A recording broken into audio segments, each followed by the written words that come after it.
Thank you very much. That's right, I work here in Manchester, mainly responsible for the work that we do in women's prison. I love prison. Sounds like a weird thing to say, but I think prison is the place where I feel most close to God. It's probably the place that I need him the most, that I have to rely on him hugely.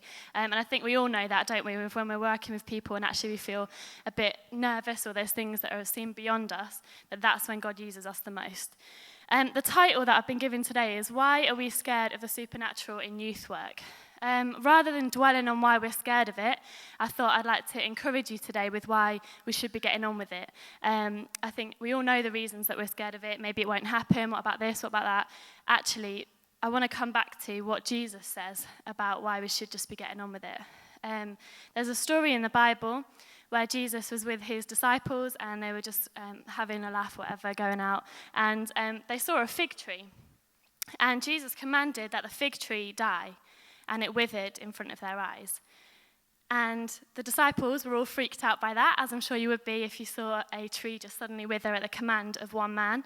And they were like, what's going on? Why has that happened? And this is what Jesus said. And this is what I believe Jesus is saying to us today, the same as he was saying to those disciples all that time ago. And so I want you to hit your chest and say, this is for me. Okay, that was pathetic. I've got a little bit of time, but please say it louder. This is for me. Okay, good, you're with me. Okay, so this is what Jesus is saying to you. I tell you the truth.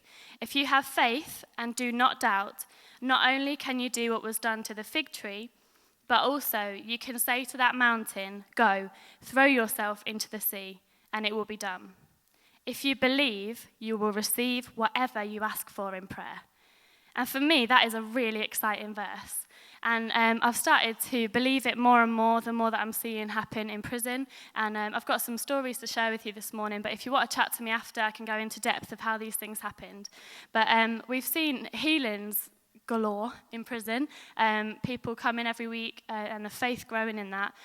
In that we had sort of headaches and backs and ears opening and everything just getting healed. And there was one girl in particular that has really stuck with me because she came along and she saw that and she said, well, all these other people are getting healed of this kind of thing, of backs and stuff, and I believe that Jesus is there, so do you think God could heal me? I hear voices, and the more that I talked to her, I found out that these voices are voices of the men that had abused her from a young age. And ever since she was little, she's then been tormented by these horrible voices in her head. And so, long story short, we prayed with her, and she had silence. She still has silence, which is amazing, because before that day when she got healed, she'd not had silence and couldn't remember having silence from a very young age. And not only that, and this is the first real point that I want you to try and remember, is that when we step out in faith and say, okay, yeah, God can heal you, I'm going to pray for you, he then does far more than we could ask or imagine. Because the following week when I went in to see that girl, I went up to her and I was like, how you doing? She's like, yeah, I'm all right, you know, I'm not hearing them voices no more. She said, but actually, I keep hearing these quotes, right?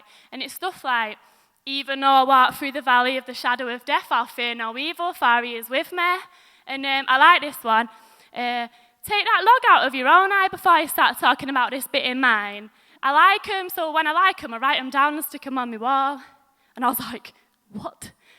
Let me see that wall. And I went in her room, and she's got Bible verses on her wall, because Jesus is talking to her in place of where these horrible, tormenting voices have been speaking dirt over her whole life. And that is the God that we serve. I believe that the reason that God wants us to do this is because it opens people's eyes to see that this is real, that this is more than a book that we're reading in the discipleship groups. This is word that is living for us today, and it's personal to us. The final story that I want to tell you is of a girl that came and saw me the other week. She came because she wanted to light a candle for her dad had passed away. And so she asked if I'd pray with her, and so I prayed with her. But when I prayed for her, I just felt sick in my stomach. And I continued to pray with her, and I just said, Lord, I just pray that all the horrible things that she's feeling about her dad would be able to be left with him now that he's died. I pray that she'll just be able to pull out the good and remember the good things about him. which is a weird thing to pray when someone's dad's died because you want to pray encouragement. But I knew it was God, and she broke down and continued to tell me how her dad had abused her from a young age. And when she was 10, she told her mum, and her mum then said she was dirty and had brought shame on the family and put her into care. She'd been in and out of care for her whole life, and it had really messed her up, basically. And she cried, and we prayed, and God did amazing things in that. And she said at the end, "How did you know that about me? How did you know that about me?" She got a bit freaked out. And I said, and this is another reason I think God does it, is because I was then able to say, "I know nothing. I don't know you. I don't know anything about you. But there is a God who created you, who knows you intimately. He knows that you came here today with all these mixed feelings, that you love your dad, but he's done some horrible things and he's really messed your life up. He knows that, and he wants you to know that he's your father and that he loves you."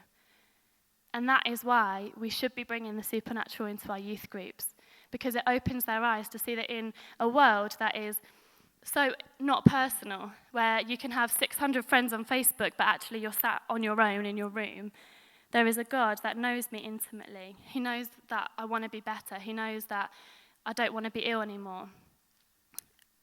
And it's living word, and that's why I think we really need to be sharing this. And the final thing I want to say is that if we don't share it with our youth, they will look for the supernatural somewhere else.